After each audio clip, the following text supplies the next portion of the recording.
High guys, आज चाहिँ म तपाईँहरूलाई हाम्रो ब्याकयार्डमा के छ भनेर देखाउँछु।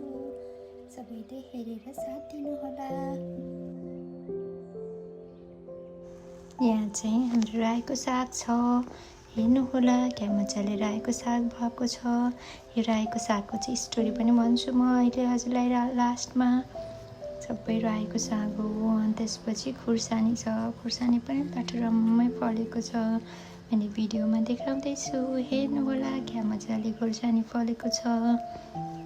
टन्न छ खुर्सानी पनि, जे होस् हामीलाई किन्न पर्दैन, अलिअलि किने हुन्छ, नत्र यसले पुगिहाल्छ।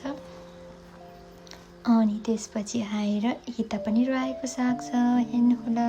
त्यो कुनातिर भएको चाहिँ फर्सी हो। फर्सी पनि हामीले 60-70वटा खायौँ होला, जुकिनी। अनि यता हेर्नुहोस् मुला पनि भइरहेको छ, खुर्सानीको बोट पनि छ। अनि यो चाहिँ हो भिन्डी चाहिँ त्यति हुँदैन रहेछ, त्यही भएर चाहिँ महँगो भएर छ भन्ने थाहा भयो। अनि त्यो कुनामा छ गोलभेडा पनि हामीले टन्नै खायौँ, लाइक 3-4 केजी त भयो होला गोलभेडा पनि।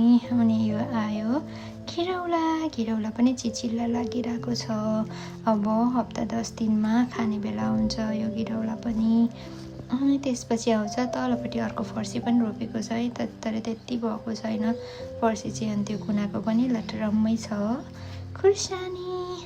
अनि त्यसपछि हामीले राजमा र अर्को सिमी पनि रोपेको थियौँ। राजमा र सिमी पनि भयो, 2-3 केजी भयो होला, धेरै रोपेको थिएन। यता आउँछ लट्टे पनि छ टन्न, रायोको साग पनि छ बिचमा, लट्टे छ, गोलभेडाको बिरुवाहरू छ। अनि यहाँ माथि आउँछ इस्कुस पनि हामीले मुन्टा खायौँ, अलिअलि 2-3 झाग मुन्टा खायौँ। त्यसपछि फुल्न थाल्यो अनि हामीले छोडिदियौँ मुन्टा खानलाई, फल्छ भनेर। अनि यहाँ आउँछ लट्टे, अनि त्यसपछि बोडी र सिमी। यता छ अझै रायोको साग, गर्मी भए पनि रायोको साग रोपेको थियौँ, रायोको साग भयो। त्यो चाहिँ म प्लेसमेन्ट गर्दाखेरि साथीले 11वटा बिरुवा ल्याइदिएको थियो कि। अनि त्यसपछि त्यसको चाहिँ मैले फलाएँ, खाएँ, अनि फुल पनि फुलाएर घेरा बनाएर यसरी रोपेको हो। हेर्नुहोस्, यो चाहिँ काँक्रो र जुकिनीको बेर्ना हो।